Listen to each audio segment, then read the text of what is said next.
প্রিয় লিসেনার্স, এবারে যে ঘটনাটি আপনাদের সাথে শেয়ার করব, এই ঘটনাটি আমি সংগ্রহ করেছি রাজবাড়িতে, আমার যে এলাকা, এই এলাকারই খুব কাছের এক ছোট ভাই যার নাম আলামিন। আলামিন পেশায় একজন সাংবাদিক। আলামিনের বাবাও রাজবাড়ির স্বনামধন্য একজন সাংবাদিক। আলামিনের সাথে আমার হঠাৎ করে দেখা হয়ে যায়, আর দেখা হবার পর অনেক দিনের বেশ কিছু জমানো কথা বলতে শুরু করে আলামিন।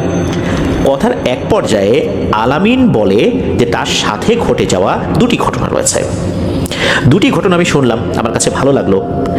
আর এরপর আলামিন আমাকে জানালো রাজবাড়ির আরও একজন স্থানীয় সাংবাদিক, উনি বেশ সিনিয়র, তার কাছেও একটি ঘটনা রয়েছে। অনেক আগে আলামিন তার মুখে সেই ঘটনাটি শুনেছিলেন। এরপর আলামিন তাকেও ফোন করেন, উনিও চলে আসেন রাজবাড়ির বড়পুল নামক যে জায়গাটা রয়েছে ওইখানে। তার সাথে আমি কথা বলে সেই ঘটনাটিও সংগ্রহ করি। সেই ঘটনাগুলো এখন ধারাবাহিকভাবে আপনাদের সাথে শেয়ার করবো ইনশাল্লাহ। চলুন আলামিনের সাথে ঘটে যাওয়া ঘটনা এখন আমরা শুনি। প্রথম ঘটনাটি শুনবো, এটি ঘটেছিল 2016 সালের এক রাতে। আলামিন তখন বাংলা ট্রিবিউনেও কাজ করছেন। বাংলা ট্রিবিউনের একটি কনফারেন্স ছিল ঢাকাতে। তবে কনফারেন্স যেদিন হবে তার 2 দিন আগে আলামিন জাহাঙ্গীরনগর বিশ্ববিদ্যালয়ে এসেছিল।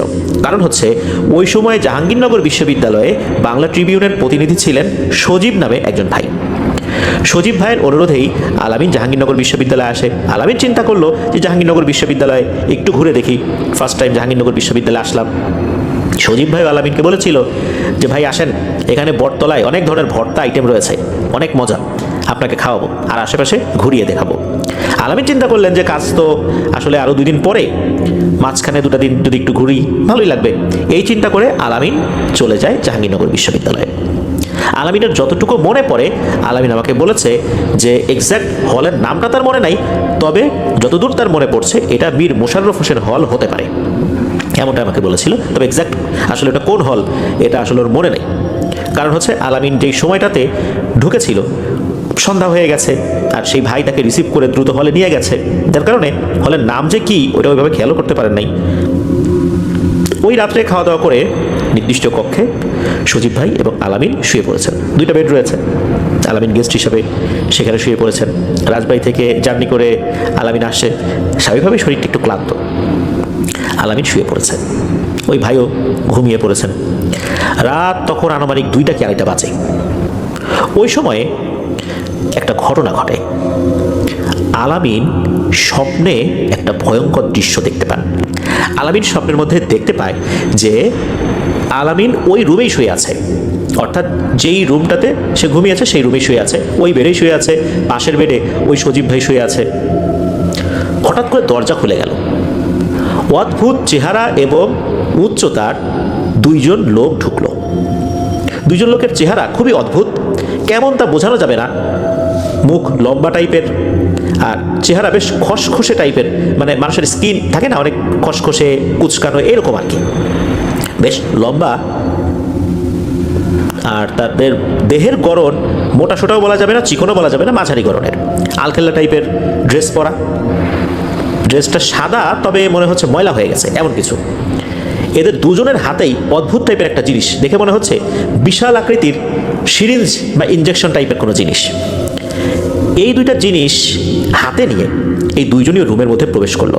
রুমের মধ্যে প্রবেশ করার পর তারা এদিক ওদিক তাকাচ্ছে। তাকানোর পর একজন বলছে এইটাকে ধর, এর শরীর থেকে নেই।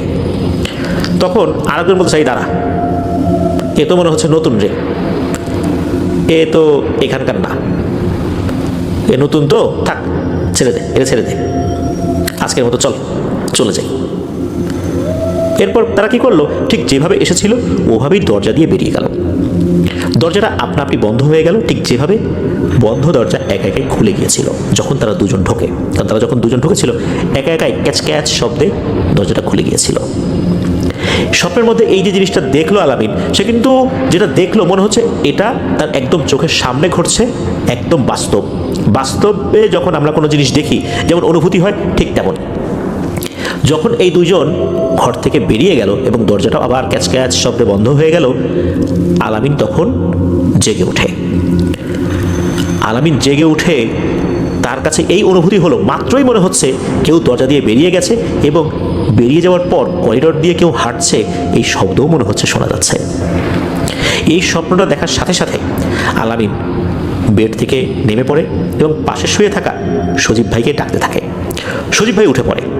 উঠে পড়ার পর আলামিনকে বলে, কী ব্যাপার আলামিন ভাই, কী হয়েছে, কোনো সমস্যা? তখন আলামিন বলছে যে ভাই এখানে কোনো সমস্যা আছে, আমি এরকম এরকম দেখছি। তখন ওই সজীব ভাই বলে, ভাই আপনি ওটা দেখছেন? আমিও তো সেম জিনিসটা দেখলাম মাত্র স্বপ্নে। কিছু একটা আসলো, বিশাল আকৃতির সিরিঞ্জ টাইপের কিছু জিনিস নিয়ে, মনে হচ্ছে ওটার মধ্যে আমাদের শরীরের সমস্ত রক্ত ভরে ফেলবে, তারপর তারা চলে যাবে। কিন্তু একই রকমভাবে তারাও বেরিয়ে চলে গেল। আলামিন এটা শুনে খুবই অবাক হয় যে একই জিনিস, একই স্বপ্ন, একই সময়ে দুজন দেখল। আর ওই দুজন কে ছিল? অদ্ভুত ব্যাপার। আলামিন এতটা ভয় পেয়েছিল, সারা রাতও ঘুমাতে পারে নাই। ও শুধু অপেক্ষায় ছিল কখন সকাল হবে আর এখান থেকে বেরোবে। যখন সকাল হয়ে যায় তখন দ্রুত আলামিন ব্যাগ গুছিয়ে ঢাকাতে তার আত্মীয় বাড়িতে চলে আসে, কারণ ওইখানে থাকার মতো অবস্থা তারা ছিল না, এতটা ভয় পেয়েছে রাতের বেলা। আলামিন আমাকে জানালো যে ওই রাতের পর এখন পর্যন্ত জাহাঙ্গীরনগর বিশ্ববিদ্যালয়ের সামনে দিয়ে সে অনেকবার গিয়েছে, আশেপাশের এলাকাতেও গিয়েছে, কিন্তু কখনোই সে জাহাঙ্গীরনগর বিশ্ববিদ্যালয়ে প্রবেশ করেনি। কারণ ওই রাতের ওই ঘটনাটা তার মনের মধ্যে এমন এক আতঙ্ক সৃষ্টি করে রেখেছে, এখন পর্যন্ত এই আতঙ্ক তাকে তাড়া করে ফেলে। এই তো গেল একটা বিষয়। এবার আসি যে ঘটনাটা, এটা 2023 সালে আলামিনের সাথে ঘটেছিল। আলামিনের যে শ্বশুর বাড়ি, এই জায়গাটা রাজবাড়ী কুষ্টিয়া যে মহাসড়কটা রয়েছে, এই জায়গার একটা বিশেষ স্থান রয়েছে, ওখানে একটা কলেজ রয়েছে, আহমদ আলী মৃধা কলেজ। রাজবাড়িতে যারা আছেন তারা এই কলেজটা চেনেন, আর ওই রাস্তা দিয়ে যারা চলাচল করেন অথচ রাজবাড়ির বাসিন্দা নন, তারাও হয়তো বা এই কলেজটা খেয়াল করেছেন। মেইন সড়কের পাশে রাজবাড়ি থেকে কুষ্টিয়াতে যাওয়ার সময় হাতের ডান পাশে পড়ে, আর কুষ্টিয়া থেকে রাজবাড়িতে ঢোকার সময় হাতের বাম পাশে পড়ে। এই কলেজের পাশেই এই আলামিনের শ্বশুরবাড়ি। আলামিন ওই এলাকার একজন ব্যক্তিকে চিনতেন, মধ্যবয়স্ক একজন ভদ্রলোক, যিনি একটা মোটরসাইকেলের শোরুমে চাকরি করতেন। আলামিনের যতটুকু মনে পড়ে, আলামিন আমাকে জানিয়েছেন যে সেই মোটরসাইকেলের শোরুমটার নাম ছিল রিয়াদ মোটরস। সেখানে উনি চাকরি করতেন, এমনটাই তার মনে পড়ে। আলামিন যখন বিভিন্ন সময় আসা যাওয়া করতেন, রাস্তাঘাটে দেখা হতো। যেহেতু আলামিন সাংবাদিকতা পেশায় দীর্ঘদিন ধরে আছে, এখনও আছে, তো আলামিন মাঝে মাঝে ওই ব্যক্তিকে দেখতেন, কাকা কেমন আছেন, এরকম চলাফেরার পথে কুশল বিনিময় হতো। একবার হলো কি, আলামিন হঠাৎ করে জানতে পারলেন এই যে যিনি ভদ্রলোক, উনি রাতের বেলা উনি যখন বাড়িতে ফিরছিলেন তখন ওই আহমদ আলী মৃধা কলেজের কাছে এসেই উনি মারাত্মক এক সড়ক দুর্ঘটনায় পতিত হন। উনি ওনার সাইকেল নিয়ে সম্ভবত উনি ইউটার্ন নিতে গিয়েছিলেন কোনো জায়গায়, তখনই অপোজিট পাশ থেকে আসা কোনো দ্রুতগতির যানবাহন তাকে চাপা দেয়। ঘটনাস্থলে উনি নিহত হন। আলামিন এটা যখন জানলেন তখন তার কাছে খুব খারাপ লেগেছিল, কারণ ওনাকে হরহামেশাই দেখতেন, কথা হতো, আর তার শ্বশুরবাড়ির এলাকারই লোক। এটা যখন হলো এর প্রায় 3 থেকে 4 দিন পরের ঘটনা। আলামিন এক রাতে শ্বশুর বাড়িতে যাচ্ছিলেন, তখন আলামিনের স্ত্রী তার বাবার বাড়িতেই ছিলেন। এই জন্য আলামিন চিন্তা করলেন যে রাত্রে শ্বশুরবাড়িতে যাই, যেহেতু তার ওয়াইফ ওই সময় আলামিনের শ্বশুরবাড়িতে অবস্থান করছে। তো আলামিন বাইক নিয়ে যাচ্ছিল। আলামিন যেই রাস্তা দিয়ে যাচ্ছিল, এই রাস্তাটা কিন্তু ওই মহাসড়কের রাস্তাটা না, মূলত ওই রাস্তায় ওঠার জন্য ভবানীপুর নামক একটা জায়গা রয়েছে, ওই জায়গার ভেতর দিয়ে একটা সাব রোড রয়েছে। এই রোড দিয়েও কিন্তু সরাসরি এই রাজবাড়ি কুষ্টিয়া মহাসড়ক যেটা, এটাতে পৌঁছানো যায়। আলামিন ওই রাস্তা দিয়ে বাইক চালিয়ে যাচ্ছিল। রাত তখন 11:30-12টা এরকম একটা সময় হতে পারে আর কি বলে আলামিন ধারণা করেন আর কি। তো আলামিন বাইক নিয়ে যখন ওই রাস্তার শেষ দিকে যখন চলে আসছে, মানে তখন মেইন মহাসড়কে উঠবে, ঠিক তখন দেখতে পায় ওই যেই লোকটা মারা গেছে সড়ক দুর্ঘটনায়, ওই লোকটা রাস্তার একপাশে বসে আছে। তাকে খুবই ভালো মতো আলামিন দেখতে পেরেছিল, কারণ আশেপাশে পর্যাপ্ত লাইট রয়েছে, সেই আলোতে খুব ভালোভাবেই তাকে আলামিন চিনতে পেরেছে। আলামিন যখন তাকে দেখলো, তাকানোর পর তখন মনে হলো যে ওই লোকটা তার দিকে তাকালো না। আলামিন চিন্তা করলো একটু কুশল বিনিময় করবো, যেহেতু ওই লোকটা তার দিকে ওইভাবে তাকায় নাই, এই জন্য আলামিনের আর কুশল বিনিময় করা হয় নাই, কারণ আলামিনও বাইক চালাচ্ছিল, আর ওই রাস্তার শেষ স্থান তো, তখনই মেইন মহাসড়কে উঠবে, আশেপাশে তো ডানে বাই খেয়াল করে উঠতে হবে, কারণ রাতের বেলা ওই সময় দ্রুতগতির যানবাহনগুলো চলাচল করে, বিশেষ করে নাইট কোচগুলো এগুলো চলাচল করে, ট্রাকগুলো চলাচল করে, এই জন্য ডানে বাই খেয়াল করে উঠতে হবে, একটু বেখেয়াল হলেই কিন্তু বিপদ। এই জন্য আলামিন ডানে বাই খেয়াল করে সে বাইকটা নিয়ে একটানে শ্বশুরবাড়িতে যখন ঢুকবে তখন মনে পড়ে, আরে আমি এটা কাকে দেখলাম, এটা তো সেই লোক যে কিনা কয়েকদিন আগেই ঠিক এই জায়গাতে সড়ক দুর্ঘটনায় মারা গিয়েছে। এই লোকটা এখানে কীভাবে আসলো? আমি তো শিওর যে এটাই সে, কোনোভাবেই অন্য লোক হওয়ার কথাই না, কারণ এই লোকটার সাথে তার অনেক দিনেরই পরিচয়, কথাবার্তা হয় টুকটাক, সুতরাং এটা তো অন্য কেউ হতে পারে না, এটা চোখের ভুল যে সে দেখেছে, এটাও আসলে আলামিন মানতে নারাজ। আলামিন চিন্তা করলো, আচ্ছা আমি কি একটু গিয়ে দেখবো যে ওখানে আসলে অন্য কেউ বসে আছে কিনা, মনের মধ্যে খটকা লাগছে, যেহেতু জায়গাটা খুব কাছাকাছি ছিল। আলামিন তৎক্ষণাৎ তার বাইকটা ঘুরিয়ে রাস্তার অপোজিট পাশ থেকে দেখার চেষ্টা করলো যে ওখানে কেউ বসে আছে কিনা, মাত্র কয়েক মিনিটের ব্যবধান। আলামিন দেখলো ওখানে কেউ নেই। আলামিনের মনের মধ্যে এখনও একটা প্রশ্ন তাড়া করে ফেরে, ওই রাতে আলামিন রাস্তার উপর কাকে বসে থাকতে দেখেছিল? হঠাৎ করে ওই লোকটা ওখানে বসে আছে যেই সময়টাতে আলামিন ওই দিক দিয়ে বাইক নিয়ে যাচ্ছে, কারণটা কি? এটার কোনো উত্তর আলামিন আর খুঁজে পায়নি। আর জাহাঙ্গীরনগর বিশ্ববিদ্যালয়ে ওই রাত্রে যে দুটো অবয়ব এসেছিল, এই দুটো অবয়ব হাতে যে সিরিঞ্জের মতো করে দুটো জিনিস নিয়ে এসেছিল, এগুলো দিয়ে রক্ত শরীর থেকে টেনে নেবে এমনটাই মনে হচ্ছিল, কিন্তু এই দুটো জিনিস এটা দিয়ে শরীরে রক্ত টেনে নিতে তারা চেয়েছিল, কারণটা কি? আর ওই রুমে ঢোকার পর তারা যখন কথা বলছে যে না এরা নতুন, এটা নতুন, এটা থাক দরকার নাই, আবার চলে গেল, একই স্বপ্ন দুইজন কিভাবে দেখলো? এই প্রশ্নটা আলামিনের আজও মনের মধ্যে তাড়া করে ফেরে। যদিও বা এই সমস্যার কারণে আলামিনের শারীরিক কোনো সমস্যা হয়নি, কোনো ঝাড়ফুঁকও করাতে হয়নি, তাই এই বিষয়টি নিয়ে সে যে অনেকের সাথে শেয়ার করেছে বিষয়টা এরকমও না। তবে আলামিন আমাকে বলেছিল যে এই দুটো ঘটনা আমি চাইলে শেয়ার করতে পারি, এই জন্যই আলামিনের অনুমতি নিয়ে আমি ঘটনা দুটি আজকের এপিসোডে শেয়ার করলাম।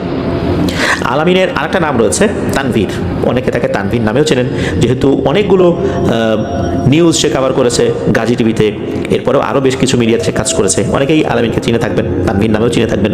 তো ধন্যবাদ আলামিনকে। প্রিয় লিসেনার্স, এখন আমি চলে যাব আলামিন যেই বড় ভাই যার সাথে আমি কথা বলেছিলাম তার কাছ থেকে যে ঘটনাটা আমি সংগ্রহ করেছিলাম সেই ঘটনায়। চলুন শুনে আসি সেই ঘটনাটি।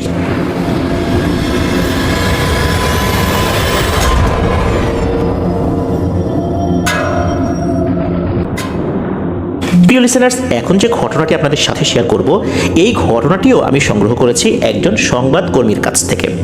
ওনার নাম খোকন, ওনার বাড়ি রাজবাড়ী জেলার সদর উপজেলার পৌরসভার ৯ নং ওয়ার্ড কলেজপাড়াতে। ওনার নিজের সাথেই ঘটে যাওয়া ঘটনা উনি আমার সাথে শেয়ার করেন। ওনার কাছ থেকে যখন আমি ঘটনা সংগ্রহ করছিলাম সেই সময়ের একটি ছোট্ট ভিডিও ক্লিপও আমরা আমাদের পেজ এবং গ্রুপে শেয়ার করেছিলাম। চলুন সেই ঘটনা শুনে আসি। ওনার সাথে ঘটনা ঘটা শুরু হয় ১৯৯৮ সাল থেকে। শুরুটা থেকেই বলি, ১৯৯৮ সালে উনি ঢাকা থেকে রাজবাড়িতে আসছিলেন। তবে যেই গাড়িতে আসছিলেন গাড়িটা সরাসরি রাজবাড়ির বাস ছিল না। উনি নেমে যান গোয়ালন্দ মোড়ে। গোয়ালন্দ মোড়েতে নেমে গেলেন। এখন রাজবাড়ির শহরে কিভাবে আসবেন? কারণ গোয়ালন্দ মোড় থেকে রাজবাড়ির শহরের দূরত্ব ১০ কিলোমিটার প্রায়। এই পথ আসতে হলে ওই রাতের বেলা ওনাকে যেই কাজ করতে হবে সেটা হচ্ছে, ওই সময়ে বেবি ট্যাক্সি চলতো, এখন তো বেবি ট্যাক্সি নাই, ওই সময় চলতো, ওই বেবি ট্যাক্সিতে করে আসতে হবে। রাতের বেলা দেখা যায় যে রাজবাড়িতে যারা আসবেন তারা বিভিন্ন গাড়িতে উঠলেও গোয়ালন্দ মোড়ে নেমে যান, তখন এই যাত্রীদেরকে নিয়ে যাওয়ার জন্য কিন্তু ওই সময় বেবি ট্যাক্সি থাকতো, এখনও থাকে। এখন বিভিন্ন ধরনের অটোরিকশা থাকে, মাহেন্দ্র গাড়ি থাকে, এই গাড়িগুলো থাকে, কিন্তু ওই সময় কিন্তু এইগুলো ছিল না, যার কারণে এই বেবি ট্যাক্সিগুলোই তখন যাত্রী টানতো। তো উনি যখন নামেন তখন দেখলেন যে আরও বেশ কিছু লোকজন ওই বেবি ট্যাক্সিতে বসে আছে, যাত্রী তখনও সেভাবে হয়নি, এই জন্য বেবি ট্যাক্সি চালক তখন ওই বেবি ট্যাক্সি স্টার্ট দেয়। খোকন ভাই যখন আসলেন তখন উনি দেখলেন যে আকাশের অবস্থাও ভয়াবহ রকমের খারাপ, ভয়ঙ্করভাবে যে কোনো সময় বজ্রসহ বৃষ্টি শুরু হয়ে যাবে। এখন কয়জন যাত্রী এখন লাগবে সেটা যখন ওনারা দিলেন তখন দেখা গেল আরও 3-4 জন যাত্রী প্রয়োজন। এদিকে ঝড় বাদল তো উঠে আসছে, ঝড় বৃষ্টির রাত, যাত্রীর অপেক্ষায় থাকলে তো আর হবে না। এদিকে যিনি বেবি ট্যাক্সি চালক উনিও তো এই যাত্রী ফিল আপ না হলে ছাড়তে পারছেন না, তা না হলে ওনার লস হয়ে যাবে। তখন যাত্রীরা মিলে সিদ্ধান্ত নিলেন যে ওনার যাত্রী যে কয়েকজন শর্টেজ আছে তাদের ভাড়া ওনারা সবাই মিলে দিয়ে দিবেন, তবুও যেন তাড়াতাড়ি করে উনি ছেড়ে দেন। যখন এই বিষয়গুলো সেটেল হয়ে গেল তখন বেবি ট্যাক্সি চালক উনি বেবি ট্যাক্সি স্টার্ট দিয়ে রাজবাড়ির দিকে যাত্রা শুরু করলেন। রাজবাড়ির দিকে যখন যাত্রা শুরু করেছেন এর 5 থেকে 7-8 মিনিট পরেই ঝুম বৃষ্টি নামা শুরু হয়েছে, আর সেই সাথে বিজলি চমকাচ্ছে। রাজবাড়িতে যখন রেলগেট পর্যন্ত এই বেবি ট্যাক্সি আসলো তখন এত বৃষ্টি আর ইলেকট্রিসিটিও চলে গেছে, চারদিকে ঘুটঘুটে অন্ধকার। লোকজন যারা নামবেন তারা সবাই তো আর রেলগেট পর্যন্ত আসেন নাই, তারা আগে কয়েকটা জায়গায় স্টপেজ পরে সেখানে নেমে গেছে। আল্লাদিপুর আছে, শ্রীপুর আছে, তারপর বড়পুল আছে, তো এই জায়গাগুলোতে নেমে গেছেন। এখন উনি তো রেলগেট পর্যন্ত আসবেন, শেষ কিন্তু ওই পর্যন্ত নামিয়ে দিয়ে যায়, বা ওই সময় যেত, এখনও তাই যায় যে গাড়িগুলো আর কি গলন্দ মোড় থেকে যাত্রী নিয়ে আসে। তো উনি তো নেমেছেন ওখানে, এত বৃষ্টি এত অন্ধকার, উনি কি করবেন? এখন বেবি ট্যাক্সি চালককে বললেও তো উনি ওই কলেজ পাড়ার ভেতরে গাড়ি নিয়ে যাবেন না, কারণ এখানে একটা সেফটির ব্যাপার আছে, সেখানে হাইজ্যাক হয়ে যেতে পারে, ডাকাতির খপ্পরে উনি পড়তে পারেন, বেবি ট্যাক্সি নিয়ে উনি তো যাবেন না। তো উনি অনুরোধ করেছিলেন, তবুও বেবি ট্যাক্সি চালক রাজি হন নাই, যেহেতু বেবি ট্যাক্সি চালকের সাথে ওনার পূর্ব পরিচয় নেই। বেবি ট্যাক্সি চালক ওনাকে নামিয়ে দিয়ে ভাড়া নিয়ে চলে যান ওই ঝড় বৃষ্টির মধ্যেই। এখন উনি কী করবেন? হাতে ছাতাও নাই, আর 1998 সাল, তখন তো হাতে হাতে এরকম মোবাইল ফোনও কারো হয়নি। উনি ওই অন্ধকারের মধ্যে হাঁটা শুরু করেন।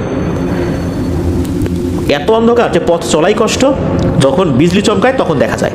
তো রাজবাড়ি বাজারের ভেতর দিয়ে যখন উনি হাঁটছিলেন কয়েকবার কিন্তু এলোমেলো রাস্তাতেও চলে গেছেন, এত পরিচিত রাস্তা তারপরেও এলোমেলো রাস্তায় চলে গেছেন অন্ধকারে বুঝতে না পেরে।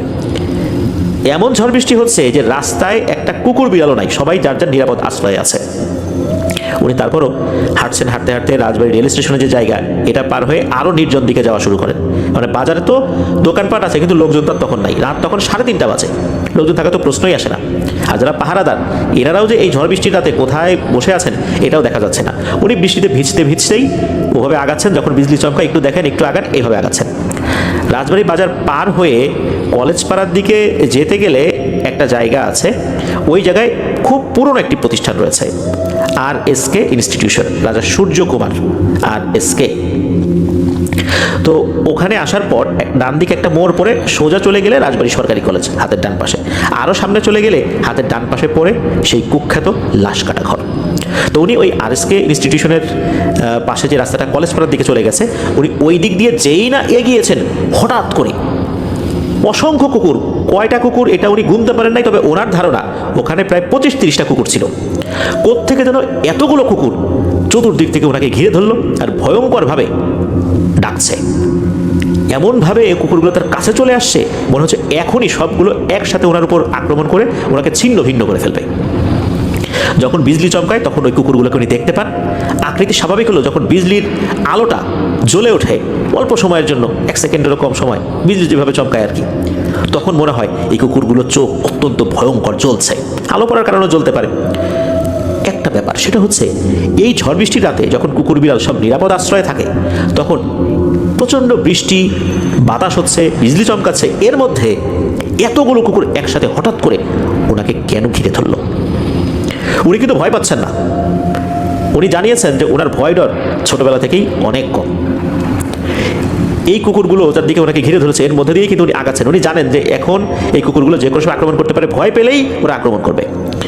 কুকুরগুলো ঘেউ ঘেউ করছে, উনি ওনার মতো করে আগাচ্ছেন। যখন বিজলি চমকায় একটু আগান তাড়াতাড়ি, যখন বিজলি বন্ধ হয়ে যায় অন্ধকারে তখন ওখানে দাঁড়ান, তো কুকুর তো কন্টিনিউ ঘেউ ঘেউ করছে। এভাবেই উনি আস্তে আস্তে আগাচ্ছেন। ওখান থেকে ওনার বাড়িটা খুব বেশি দূরে নয়, তবে উনি জানিয়েছেন ওনার বাড়ির কাছাকাছি নাকি একটা সময় শ্মশান ছিল, এখন সেটা নাই, এখন নাই বলতে আরও বহু আগে থেকেই নাই, তবে একটা সময় ছিল সেখানে। উনি আগাতে আগাতে ওনার বাড়ির বেশ আগে 3টা কবর রয়েছে পাশাপাশি, ওই কবরের কাছাকাছি যখন উনি এসেছেন এই পর্যন্ত কিন্তু কুকুর ঘেউ ঘেউ করছেই ননস্টপ, মানে কান ঝালাপালা করে ফেলছে, এত জোরে জোরে ঘেউ ঘেউ করছে। যখনই কবরের কাছাকাছি আসেন তখন বেশ বড় একটা সময় নিয়ে বিজলি চমকে ওঠে। অনেক সময় আমরা দেখি না যে বিজলি ননস্টপ কয়েকটা চমকেছে, তখন মনে হয় যে কয়েক সেকেন্ড ধরে এই আলোটা বিরাজমান থাকে, ওরকম আর কি। আর সাথে সাথে একটা বাজ পড়ার শব্দও আসে। তখনই ওই কুকুরগুলো কোথায় যেন মিলিয়ে যায়, আর কোথাও ওই কুকুরগুলো দেখা গেল না। এরপর উনি হাঁটতে হাঁটতে বাড়িতে চলে আসলেন। বাড়িতে এসে উনি পরিবার সদস্যদেরকে ডাকাডাকি করলেন, তারা উঠলো। ওঠার পর যেহেতু ভিজে গিয়েছিলেন, উনি শরীর টরীর মুছে হালকা পাতলা খাওয়া দাওয়া করে উনি শুয়ে পড়লেন। ওই রাত্রে কিন্তু ঘটনা এ পর্যন্তই। এর বেশ কিছুদিন পরে ঘটে আরও একটি ভয়ঙ্কর ঘটনা, এবং যা বেশ কিছুদিন ধরে চলেছিল। তা হচ্ছে, এক রাতে উনি ফিরছেন। উনি যখন ফিরছিলেন তখন রাত আনুমানিক 1টা-1.5টা এরকম বাজে আর কি। উনি যখন ফিরছিলেন তখন ওনার বাড়ির কাছাকাছি যখন এসেছেন, হঠাৎ করে দেখেন পথের উপরে সাদা শাড়ি পরা, অনেক উঁচু বলতে 15-20 ফিট উচ্চতার একটা অবয়ব, এরকম হবে আর কি ওনার ধারণা আর কি, যে এরকমটা হতে পারে। এর চেহারাটা অত্যন্ত ভয়ঙ্কর এবং কালো। এই জিনিসটা ওনাকে দেখেই খিলখিল করে হেসে দেয়। এই যে জিনিসটা উনি দেখলেন, এই সমস্ত জায়গায় আমরা হলে কি হতো, মারাত্মক ভয় পেয়ে যেতাম। কিন্তু না, উনি মোটেও ভয় পান নাই। উনি যে কাজটি করেছেন সেটা রীতিমতো বিস্ময়কর। উনি ওইটাকে দেখে সোজা এগিয়ে গেছেন সামনে, মানে উনি যেই পথ দিয়ে যাবেন সেই পথের উপর ওইটা দাঁড়িয়ে আছে, একদম পথের মাঝখানে দাঁড়িয়ে আছে, পথ রোধ করে যেতে দেবে না। উনি সোজা এগিয়ে গিয়ে ওনার বাম হাতটা সামনের দিকে বাড়িয়ে দিয়ে হাত এক পাশে চাপ দিয়েছেন। মানে অনেক সময় আমরা হাত আগায় এক সাইডে বলি না, এই সর সামনে থেকে, ওইভাবে উনি বাম হাতটা এগিয়ে দিয়ে হাতটা দিয়ে ওই জিনিসটাকে বলে, এই সর সামনে থেকে, আমাকে যাইতে দে পারি। উনি যখন হাত দিয়ে ওই জিনিসটাকে সরাতে গিয়েছেন, ওনার কাছে মনে হলো উনি বাতাসের মধ্যে হাত চালিয়েছেন। এই জিনিসটা পুরোটাই একটা বাতাসের মতো, অথচ এটা একটা শক্ত দেহ উনি দেখছেন, চোখের সামনেই দেখছেন, কিন্তু এর উপর হাত চালিয়ে দেখেন ওনার হাত ভেতর দিকে ঢুকে গেছে। যেমন বাতাসের উপর দিয়ে আমরা যেভাবে হাত নাড়াই, শূন্যে হাত নাড়াই, যেরকম হয় ওইরকম ওনার কাছে অনুভূত হলো। উনি যখন এটা করলেন, ওই জিনিসটা সরেও গেল, ওই জিনিসটা কিন্তু পেছন থেকে খিলখিল করে হেসেই যাচ্ছে। এরপরে উনি হাঁটতে হাঁটতে বাড়িতে চলে গেলেন। এই ঘটনাটা যখন ওনার সাথে ঘটলো, উনি কিন্তু ভয় পান নাই, এটা একটা অবাক কাণ্ড। পরিবারের সাথে যখন শেয়ার করলেন, পরিবারের সদস্যরা বললেন যে ঠিক আছে, তোকে তো ঝাড়ফুঁক করাইতে হবে। এরপরে ওনাকে নিয়ে যাওয়া হলো রাজবাড়ি যে কোর্ট মসজিদ রয়েছে, নাম করা একটা মসজিদ, কোর্ট মসজিদ, রাজবাড়ি যে জেলা জজ কোর্ট রয়েছে, তারপরে জেলা প্রশাসকের কার্যালয় রয়েছে, এসপি অফিস রয়েছে, গণপূর্ত বিভাগ রয়েছে, এগুলোর কিন্তু পাশেই একটা মসজিদ রয়েছে, অনেক পুরনো মসজিদ। এই মসজিদের যিনি ইমাম সাহেব ছিলেন তৎকালীন, তার কাছে নিয়ে যাওয়া হয়। উনি ঝাড়ফুঁক করে দেন, রুকিয়া করে দেন। এরপরে আরও একদিন উনি রাতের বেলা বাড়িতে ফিরছিলেন, মানে কাছাকাছি এসে দেখেন ওই সেম জিনিসটা দাঁড়িয়ে আছে রাস্তার উপরে। তাকে দেখে খিলখিল করে হেসে দিয়েছে। উনি কিন্তু এবারও ভয় পেলেন না। উনি সামনে এগিয়ে গিয়ে হাত দিয়ে ধাক্কা দিয়ে সেটাকে সরিয়ে দেওয়ার চেষ্টা করছেন, সামনে থেকে, বিরক্ত করিস না। এরপর উনি বাড়িতে চলে আসলেন। কোর্ট মসজিদের ইমাম সাহেবের কাছে বেশ কয়েকবার ঝাড়ফুঁক, পানি পড়া এগুলো নেওয়ার পর আল্লাহর রহমতে এই সমস্যাটার সমাধান হয়ে গিয়েছিল। এরপরে আর একটা ঘটনা ওনার সাথে ঘটে, যেটা অত্যন্ত ভয়ানক। এই ঘটনাটা যখন ঘটে তখন ওনাদের যে বাড়িটা, এই বাড়িটা ওনারা তৈরি করবেন, কাজ ধরেছেন। আগের যে বাড়িটা, এখন ওই আগের বাড়িটাই তো আসলে নতুন বাড়ি তৈরি করতে হবে, আগের বাড়িটা ভেঙে ফেলতে হবে। আগের বাড়িটা ভেঙে ফেলা হয়, পরিবারের সদস্যরা অন্য জায়গায়, পার্শ্ববর্তী আরেকটা জায়গায় ওনারা বাসায় ওঠেন। আর যেখানে কাজ করা হবে সেখানে তো নির্মাণ সামগ্রী নিয়ে আসতে হয়, ইট, বালু, সিমেন্ট, রড, এগুলো তো নিয়ে আসতে হয়, নিয়ে আসা হয়েছে। আর আমাদের বাংলাদেশের প্রেক্ষাপটে সাধারণত শীতকালগুলোতে নির্মাণ কাজটা আমরা ধরি, কেননা ওই সময় ঝড় বৃষ্টি থাকে না, ননস্টপ কাজ করা যায়। যেমন এখন যে শীতকাল চলছে, আমরা এখন যেই ঘটনাটা শেয়ার করছি, এখন তো শীতকাল বাংলাদেশে, জানুয়ারি মাস চলছে। এখন কিন্তু দেখা যাবে যে বিভিন্ন জায়গায় নির্মাণ কাজ শুরু হয়ে গেছে, সরকারি বিভিন্ন প্রজেক্টগুলো শুরু হয়ে গেছে। এই শীতকালের মধ্যে এই কাজগুলো দ্রুত এগিয়ে নিয়ে যায়, যতটা আসলে গরমকালে বা গ্রীষ্মকালে করা যায় না। তো ওনারা বাড়ির কাজটা ধরেছিলেন শীতকালে। শীতকালে যখন ধরেছেন, পাশে একটা ছোট ঘর তৈরি করেছেন যাতে করে পাহারা দেওয়া যায়। ওই ঘরে যেই রাত্রে ঘটনাটা ঘটে, ওনার দাদাভাই ছিলেন, মানে খোকন ভাই দাদা ভাই, খোকন ভাইয়ের এক বন্ধু আর খোকন ভাই, 3 জন ছিলেন।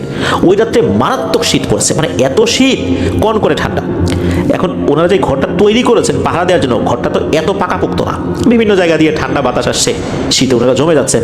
এর মধ্যে হয়েছে কি, ওনাদের ওই টেম্পোরারি ঘরটার যে দরজা, এই দরজায় আবার 2টো ছিদ্র রয়েছে, বেশ বড় বড় ছিদ্র। বড় বড় ছিদ্র বলতে মানে এত বড় না যে কারো হাত ঢুকে যাবে, বিষয়টা এরকম না, মানে ছিদ্র আছে, সেটা হয়তো বা ছোট একটা পিং পং টাইপের বল ঢুকে যেতে পারে, এরকম আর কি। আর বাতাস যেহেতু ওই ছিদ্র দিয়ে আসছিল, ওনারা কী করেছিলেন, ওই জায়গাটাতে একটা কাগজ বা এই টাইপের কিছু লাগিয়ে দিয়েছেন যাতে করে ঠান্ডা হিমেল বাতাস ভেতরে ঢুকতে না পারে। তো তিনজন তো শুয়ে আছেন, ঘুম আর আসবে কি, এমন কনকনে ঠান্ডা, মানে ওই রাত্রে এত ঠান্ডা পড়েছে যেটা ওনাদের কল্পনাতেই ছিল না। এত শীতের কাপড় আবার নিয়ে ওই রাত্রে ওনারা ওইখানে ঘুমাতে আসেন নাই। ঠান্ডায় তো ওনাদের জুবুথুবু অবস্থা, মনে হচ্ছে ঠান্ডায় ওনারা জমেই যাবেন, ফ্রিজ হয়ে যাবেন একদম। তারপরেও ঘুমানোর চেষ্টা করছিলেন আর কি। শীতের কাপড় যে কয়েকটা পরা যায়, পরার পর এর উপরে ওনারা লেপ গায়ে দিয়েছেন, তবুও শীত কমে না। এর মধ্যে হয়েছে কি, এই খোকন ভাই উনি কি মনে করে এই লেপের ভেতর থেকে মাথাটা বের করে দরজার দিকে তাকিয়েছেন যে কী ব্যাপার, এত ঠান্ডা লাগতেছে, দরজার ছিদ্র ওখান থেকে কাগজ টাগজ পড়েই গেল নাকি।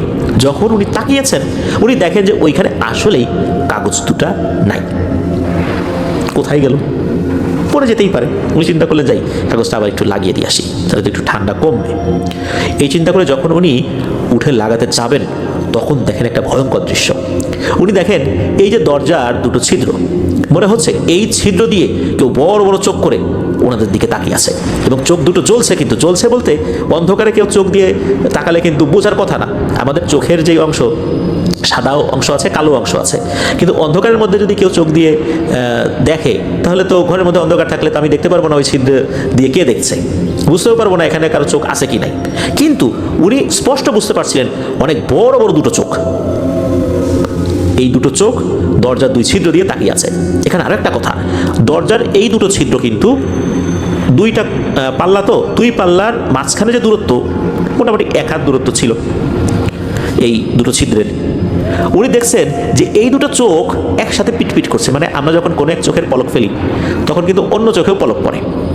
ওনার কাছে মনে হচ্ছিল এই দুটো চোখ একই ব্যক্তির একসাথে পলক পড়ছে।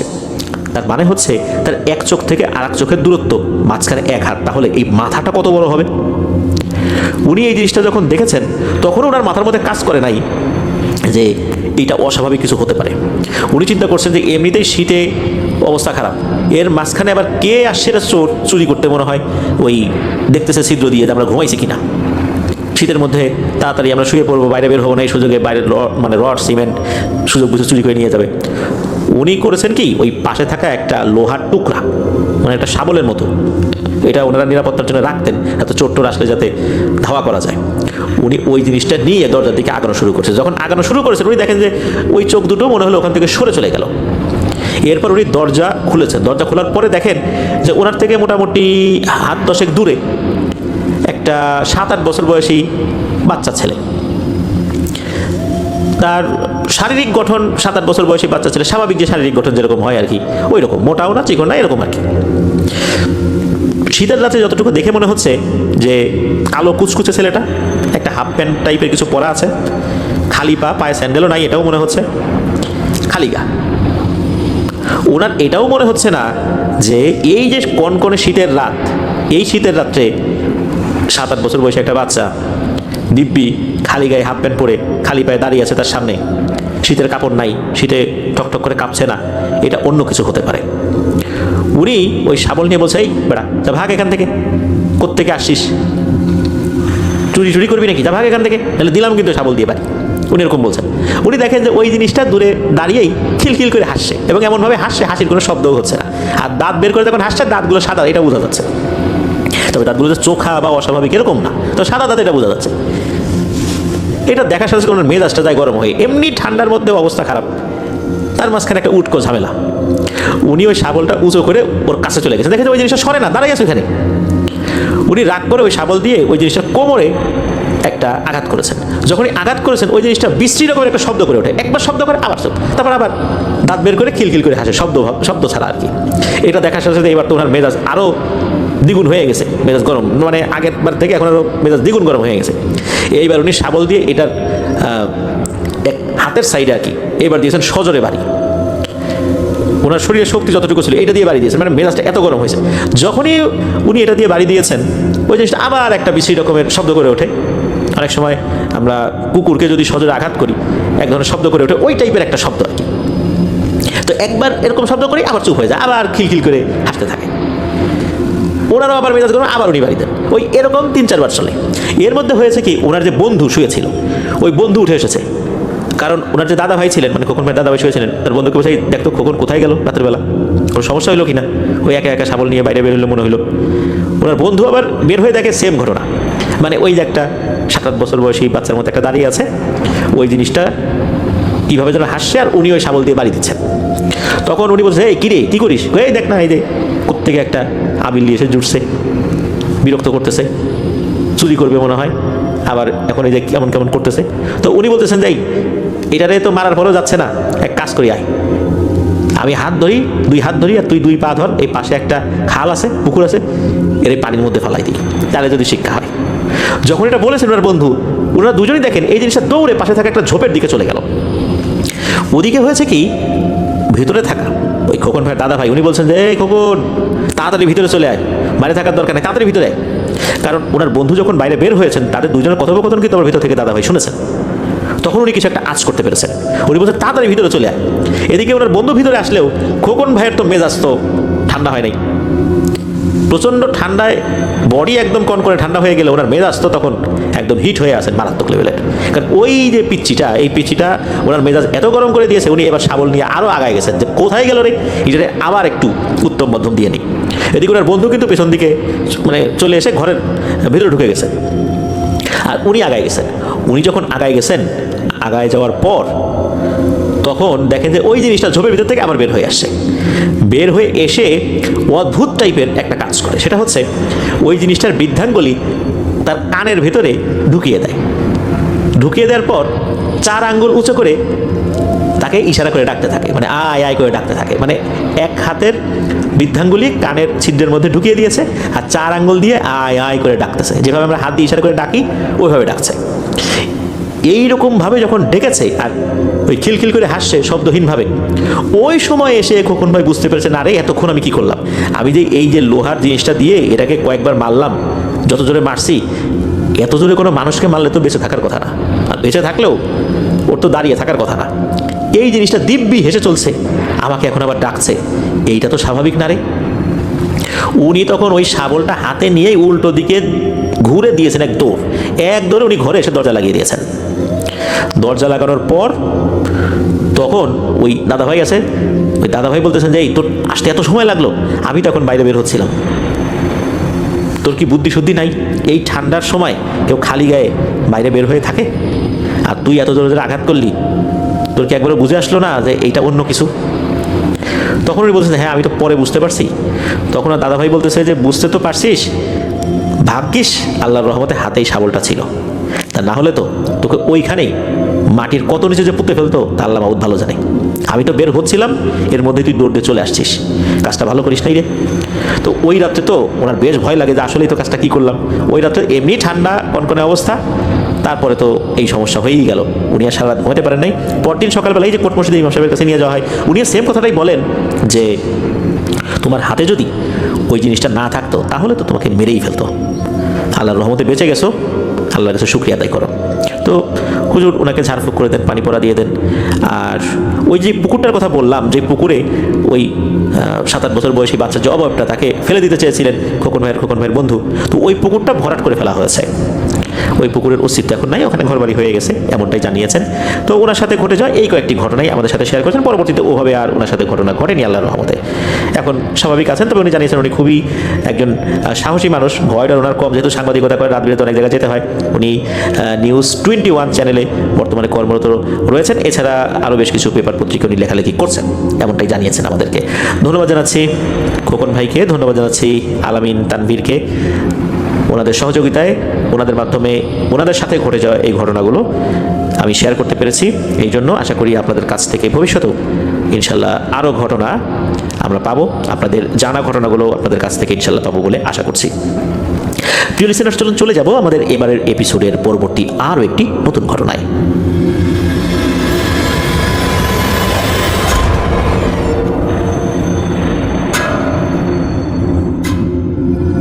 প্রিয় লিসেনার্স, দেখতে দেখতে কিন্তু আমরা আমাদের এবারের উইন্টার হরর কার্নিভালের 4র্থ আয়োজনের একদম শেষ দিকে চলে এসেছি। এখন যে ঘটনাটি আপনাদের সাথে শেয়ার করব, এই ঘটনাটি আমাদেরকে যিনি দিয়েছেন তার নাম ইব্রাহিম খলিল। ইব্রাহিম খলিল ভাইয়ের প্রথম ঘটনাটি কিন্তু আমরা আমাদের এই এপিসোডের একদম শুরুর দিকে বলেছি ফিলিস্তিনের জিন শিরোনামে। চলুন এই ঘটনাটি শুনে আসি। এই ঘটনাটি ওনার নিজের সাথেই ঘটেছিল। এই ঘটনাটি বলার পর আপনাদের সামনে কিন্তু একটা ভিডিও ক্লিপ ভেসে উঠতে পারে, এই বিষয়েও আমরা বলবো। চলুন ঘটনায় চলে যাই। তো উনি মূলত যেখানে কর্মরত রয়েছেন মক্কাতে, তো উনি যেই কোম্পানিতে চাকরি করেন, তো সেই কোম্পানির যিনি মালিক উনি মাঝে মাঝে ওনাকে সাথে নিয়ে বিভিন্ন জায়গায় যান, মাঝে মাঝে মক্কা থেকে মদিনাতে আসেন। উদ্দেশ্য রাসূলুল্লাহ সাল্লাল্লাহু আলাইহি ওয়াসাল্লামের রওজা জিয়ারত করা, তাকে সালাম জানানো। তো এমনই একদিন কিছু কাজে আসছিলেন মদিনাতে। তো মদিনা থেকে তো সালাম জানিয়ে আবার মক্কাতে চলে যাবেন। তো নিজস্ব গাড়ি রয়েছে। মক্কা থেকে মদিনার দূরত্ব কিন্তু কম না, 400 কিলোমিটারের উপরে। তো ওনারা যখন আসছিলেন, রওনা দিয়েছেন, প্রতিমধ্যে একটা জায়গাটার নামটা আসলে ইব্রাহিম খলিল ভাই মনে করতে পারেন নাই। ওই রাস্তার পাশে কোনো একটা জায়গা, মরুভূমির মতো জায়গা। সৌদি আরবে কিন্তু একটা বিষয় রয়েছে, এটা যারা ওখানে আছেন তারা খেয়াল করেছেন, যে আজান দেওয়ার পর সবাই নামাজের জন্য প্রস্তুতি নেয়, যে যেখানেই থাকুক নামাজটা আদায় করে নেয়। হ্যাঁ, সেখানে ভিন্ন ভিন্ন কালচার রয়েছে, তাদের বিভিন্ন বিষয় রয়েছে, তবে নামাজের বিষয়ে তারা যথেষ্ট সতর্ক। মাগরিবের আজান হয়ে গেছে মনে হলো আর কি। তো যেই জায়গাটাতে ওনারা তখন গাড়ি নিয়েছিলেন, আশেপাশে কোনো ঘর বাড়ি নাই, কিচ্ছু নাই। দুপাশে পাহাড়, মরুভূমি, পাথর পড়ে আছে, এরকম আর কি অবস্থা। রাস্তা দিয়ে গাড়ি যাচ্ছে। ওনারা যখন গাড়ি চালাচ্ছিলেন, যখন বুঝতে পারলেন যে এখন মাগরিবের ওয়াক্ত হয়ে গেছে, ওনাদের যেই মোবাইল রয়েছে সেখানে কিন্তু আজানটা দেয় অ্যালার্ম হিসাবে, যে বিভিন্ন ওয়াক্তের আজানগুলো। আর ওনাদের যেই ম্যাপ রয়েছে ওখানে কেবলা কোন দিকে, এটা কিন্তু ইন্ডিকেট করে যে কেবলাটা কোন দিকে ফিরে ওরা সালাত আদায় করবেন। যিনি গাড়ি চালাচ্ছিলেন উনি কিন্তু মালিক। ওখানে কিন্তু আলাদা ড্রাইভার আসলে কম থাকে, যার গাড়ি সেই চালানোর চেষ্টা করেন। তো উনি রাস্তার এক পাশে গাড়িটা পার্ক করেন, এরপর নামাজের প্রস্তুতি নিতে থাকেন। তো ইমামতি করছিলেন কিন্তু ওই লোকটা, যিনি আসলে মালিক। তো উনি ইমামতি করছেন, আর ওনার থেকে সামান্য একটু পেছনে এই যে ইব্রাহিম খলিল ভাই দাঁড়িয়েছেন। যখন প্রথম রাকাত পড়া হয়েছে, যখন প্রথম রাকাতে যখন সূরা ফাতিহাটা শেষ করা হয়েছে, যে ওয়ালাদ-দাল্লিন আমরা আমিন বলি না, পেছন থেকে 3-4 হাজার লোক যদি একসাথে জোরে করে আমিন বলে ওঠে, তাহলে কেমন শব্দ হয়? ওই রকম শব্দ হয়ে ওঠে। যখন এরকম শব্দ হয়েছে, ইব্রাহিম খলিল ভাই তো মারাত্মক ভয় পেয়েছেন, কারণ আশেপাশে কিন্তু কোনো লোকজন নাই। আর এটা কি উনি ভুল শুনলেন কিনা? সালাম যখনই ফিরিয়েছেন নামাজ শেষ করে, একবারই কিন্তু আমিন হয়েছে, কারণ দ্বিতীয় রাকাতেও তো সূরা ফাতিহা জোরে জোরে পাঠ করতে হয়, তখন কিন্তু আর আমিন শব্দটা আসে নাই। সালাম ফেরানোর পর এই ইব্রাহিম খলিল ভাই উনি তো এমন ভয় পেয়েছেন যে ভয়ে উনি আসলে নড়াচড়াই করতে পারছেন না। ইব্রাহিম খলিল ভাই দেখলেন যে ওনার যিনি মালিক, অর্থাৎ এই যে যিনি ইমামতি করলেন, উনি দিব্যি স্বাভাবিক, ওনার মধ্যে কোনো ভয় নাই, কিচ্ছু নাই। ইব্রাহিম খলিল ভাই চিন্তা করেন যে এই যে আমিন বলার শব্দ, এটা কি আসলে উনি একাই শুনলেন, নাকি ওনার এই যিনি মালিক ইনিও শুনেছেন? তখন উনি বলছেন, মানে কিছু বলতে যাবেন আর কি। তখন ওই মালিক ইব্রাহিম খলিল ভাইকে উনি আশ্বস্ত করে বললেন, আরবিতেই বললেন যে ভয় পেও না, ভয়ের কিছু নাই, তুমি যেটা শুনেছো এটা আমিও শুনেছি, ভয় পেও না, কোনো ভয় পাবা না, ওঠো, গাড়িতে ওঠো। ইব্রাহিম খলিল ভাই তো বাবা, কী ব্যাপার, কোনো ঘটনা ঘটে গেল, ওনার এই মালিক একদমই ভয় পেলেন না, ব্যাপারটা কি? এমনকি তার চোখে মুখে ভয়ের কোনো চিহ্নই দেখা গেল না, মানে একদম স্বাভাবিক, আগে যেরকম স্বাভাবিক ছিল এখন ওরকমই স্বাভাবিক। এদিকে ইব্রাহিম খলিল ভাইয়ের তো বুক দুরু দুরু করে কাঁপছে, এটা উনি কী শুনলেন। গাড়ি চালাতে চালাতে একটা সময় মদিনাতে চলে আসলেন। এই বিষয় নিয়ে আসলে আর ওই ওনার মালিক কোনো কথাই আগান নাই, ওটা ওই পর্যন্তই। মদিনাতে আসার পর রাসূল সাল্লাল্লাহু আলাইহি ওয়াসাল্লামের রওজা জিয়ারত করার পর বিশ্রাম নিয়ে খাওয়া দাওয়া করে ওরা আবার মক্কার উদ্দেশ্যে রওনা করেছেন। ওনাদের মূলত কাজ ছিল মক্কা থেকে মদিনাতে আসার পথে অন্য জায়গায় কাজ ছিল, সেই কাজ যখন ওরা করেছেন, মদিনা হয়তো কয়েকশো কিলোমিটার দূরে ছিল, চিন্তা করলেন যে তাহলে আমরা রাসূল সাল্লাল্লাহু আলাইহি ওয়াসাল্লামের রওজা জিয়ারত করে যাই, সালাম জানিয়ে যাই। তো ওই চিন্তা থেকেই মূলত এদিকে আসা। ওনারা আবার যখন রওনা দিয়েছেন, একটা সময় চলেও আসছেন। এরপরে প্রায় 1 মাস কেটে যায়। একটা সময় ওনার যিনি মালিক উনি অফিসে বসেছিলেন, আর ওনারও ডিউটি ছিল ওই সময় ওই অফিসে। তখন ওনার মালিক ওনাকে ডেকে পাঠানোর পর ওই আরবিতেই বলছেন যে তোমার কি কোনো ঘটনার কথা মনে আছে? এর মধ্যে কিন্তু ইব্রাহিম খলিল একটা ভুলতেই বসেছেন এই ঘটনাটা। তখন বলছেন যে কোন ঘটনাটা, আমি তো ঠিক মনে করতে পারতেছি। বলে যে ওই যে মদিনাতে যাওয়ার সময় আমিন জোরে করে বলা শব্দ শুনছিলা, তুমি ভয় পেয়েছিলা। বলে হ্যাঁ, মনে আছে, আমি খুব ভয় পাইছিলাম। তখন ওই সময় ওই ব্যক্তিটা বলতেছেন যে আসলে এটা ভয়ের কোনো কারণ নাই। যারা সৌদি আরবে আছেন, যারা রাতের বেলা বিশেষ করে মাগরিব, এশা আর ফজরের সময় যারা এরকম মরুভূমিতে ফাঁকা জায়গায় সালাত আদায় করেন, যে সমস্ত নামাজে সূরা কিরাত জোরে পড়তে হয়, এই সমস্ত জায়গায় সূরা কিরাত জোরে পড়ার পর, সূরা ফাতিহা শেষ করার পর আমরা যেমন আমিন বলি, তখন আশেপাশে থাকা জিনেরা তারা যদি ওই জামাতে শরিক হয় তাহলে তারাও আমিন বলে, তারাও জোরে করে আমিন বলে ওঠে। আর এটা এখানে মাঝে মাঝেই ঘটে, এই জন্য এই জিনিসগুলো আমাদের কাছে নতুন কিছু না। আর ওই লোক আরও একটা বিষয় শেয়ার করেন, যেটা উনি পরবর্তীতে ভালো কোনো হুজুরের মাধ্যম দিয়ে জানতে পেরেছিলেন। সেটা হচ্ছে যে ওই সময় জিনেদের একটা দল, তারা কিন্তু ওখানেই ছিল, ওই জায়গাটাতেই তাদের আবাসস্থল আশেপাশে। তারা নাকি মাগরিবের নামাজের প্রস্তুতি নিচ্ছিল। এদেরকে কাবিলা বলে আর কি, মানে একটা গোত্রের কাবিলা বলে। এখন তারা নামাজ পড়তো মহিলাদের জন্য আলাদা জায়গায়। এখন গোত্রের বাইরে তো দুইজন, তারা তো ইনসান, মানুষ চলে এসেছেন। তখন এই কাবিলার সর্দার বললেন যে এই ইনসান যিনি নামাজে ইমামতি করছেন, আমরা পুরুষরা, যারা পুরুষ জিন আছি তারা সবাই এর পিছনে দাঁড়িয়ে যাব, আর তোমরা যারা মহিলা রয়েছো তোমরা আলাদাভাবে পড়ে নাও। তখন নাকি ওই পুরুষ জিনেরা ওনাদের সাথে নামাজে দাঁড়িয়ে গিয়েছিলেন। আর যখনই ওই সূরা ফাতিহা একবার বলার পর ওনারা আমিন জোরে করে বলে উঠছেন, সাথে সাথে এই যে ইব্রাহিম খলিল ভাই ভয় পেয়েছেন মারাত্মকভাবে। তখন ওনারাও বুঝতে পেরেছিলেন যে এই সাথে থাকা একটা লোক তো ভয় পেয়ে গেছে, জিনিসটা তো কেমন হয়ে গেল। কারণ যিনি নামাজ পড়াচ্ছেন উনি তো এখানকার লোক, উনি হয়তো ভয় পাবেন না, কিন্তু এই লোকটা মনে হচ্ছে বাইরে। ওনারা হয়তো নামাজের ভিতরে ওই চিন্তা করেছেন আর কি, কোনো একটা বিষয়ে হয়তো দ্বিতীয়বার ওনারা জোরে ওইভাবে বলেন নাই যাতে করে ইব্রাহিম খলিল ভাই ভয় না পান। তো এমনটাই নাকি বলেছিলেন যে ওইখানে এরকম জিনেদের একটা কাবিলা, তারা পুরুষ জিন যারা, তারা ওই সময় জামাতে শরীক হয়েছিলেন। তো এই জন্যই ওই জোরে আমিন বলার শব্দটা এটা শুনেছিলেন আর কি। তো এইটাই ছিল ঘটনা। প্রিয় লিসেনার্স, এই ঘটনা সম্পর্কে আমি একটু বলি। সেটা হচ্ছে যে এই রিলেটেড ভিডিও কিন্তু আমরা বিভিন্ন সময় দেখি, যে একটা নির্জন জায়গায় কেউ নামাজ আদায় করছে, যখন ওলা দলিন আমিন বলছে, পিছন থেকে জোরে করে আমিন বলে উঠেছে, আর তখন ওই ব্যক্তিটা ভয়ে ওখান থেকে দিয়েছে এক দৌড়। এই ভিডিওটা আসলে বাস্তব ঘটনার উপর ভিত্তি করে, কারণ এমন ঘটনা সৌদি আরবে হর হামেশাই ঘটে। যারা মরুভূমিতে নামাজ আদায় করেন তাদের সাথে হর হামেশাই ঘটে, কারণ মরুভূমিতে অনেক আল্লাহওয়ালা জিনেরা রয়েছেন। তারা এক জায়গা থেকে আরেক জায়গায় মুভ করেন, যখন দেখেন কোনো মানুষ ইমামতি করছেন, একজন থাকলে কিন্তু সচরাচর এটা বলে না যেখানে ইমামতি করেন, কারণ একজন ব্যক্তি যখন নামাজ পড়েন উনি তার ইমামতি নিয়েতে দাঁড়ান নাই, নিজে নিজে নামাজ পড়ার জন্য দাঁড়িয়েছেন। যখন একের অধিক ব্যক্তি একসাথে নামাজ পড়েন তাহলে তো এটা যিনি নামাজ পড়াচ্ছেন উনি তো ইমামতি নিয়েতে দাঁড়িয়েছেন, আর পেছনে থাকা তারা তো ইক্তেদা করছেন। তখন নাকি জিনেরা শামিল হয় ওই জামাতে, তখনই শুধু আমিন বলার শব্দ পাওয়া যেতে পারে, সব সময় না। এটা মাঝে মাঝে হয়, কারো ক্ষেত্রে হয়, কারো ক্ষেত্রে হয় না।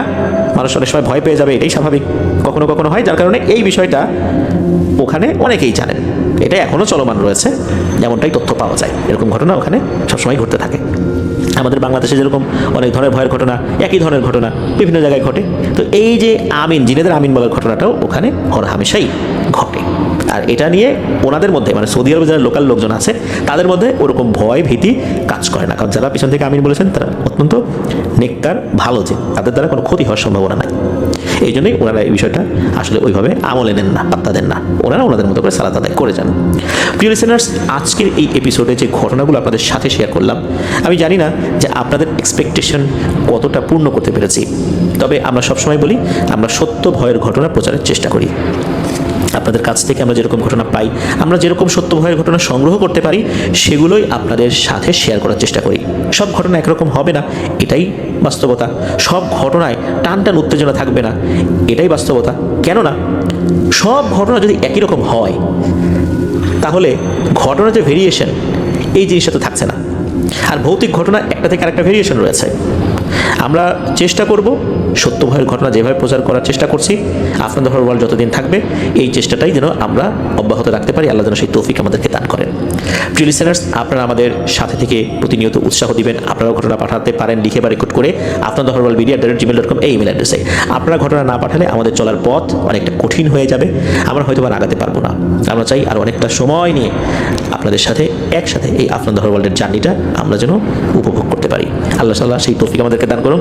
আল্লাহ তাআলা আমাদেরকে আরও ভালো ভালো ঘটনা শেয়ার করতে তৌফিক দান করুন, আরও ভয়ের ঘটনা শেয়ার করতে তৌফিক দান করুন। তবে আমরা চাই না ভয়ের ঘটনা কারোর সাথে ঘটুক, আর ভয়ের ঘটনা যার সাথে ঘটে উনিও বুঝতে পারেন যে উনি কি ভয়ঙ্কর একটা বিষয়ের মধ্যে দিয়ে গিয়েছেন।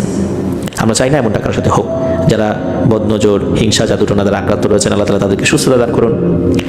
আমাদের এপিসোডে যারা ঘটনা পাঠিয়েছেন, আমাদের তো 4-4টি এপিসোড হয়েছে, যাদের মাধ্যমে এই 4-4টি এপিসোড আমরা সম্পূর্ণ করতে পেরেছি, সবাইকে অন্তঃস্থল থেকে ধন্যবাদ জানাচ্ছি। আমাদের লিসেনারগণ ধৈর্য ধরে আমাদের 4-4টি এপিসোড উপভোগ করেছেন, তাদেরকেও ইনশাল্লাহ অভিনন্দন, ধন্যবাদ জানাচ্ছি। এইভাবে আমাদের সাথে সবসময় থেকে উৎসাহ দিয়ে যাবেন। আমার জন্য দোয়া করবেন, আমার পরিবারের জন্য দোয়া করবেন, আপনাদের জন্য দোয়া রইল, আপনাদের পরিবারের প্রত্যেকের জন্য দোয়া রইল। মহান আল্লাহ সুবহানাহু ওয়া তাআলা আমাদেরকে ভালো রাখুন, সুস্থ রাখুন, নিরাপদে রাখুন, আপনাদের দরবারের সাথে রাখুন। আসছে শনিবার, শনি রাতের নতুন আরও একটি এপিসোড শোনার আমন্ত্রণ জানিয়ে বিদায় নিচ্ছি। আসসালামু আলাইকুম।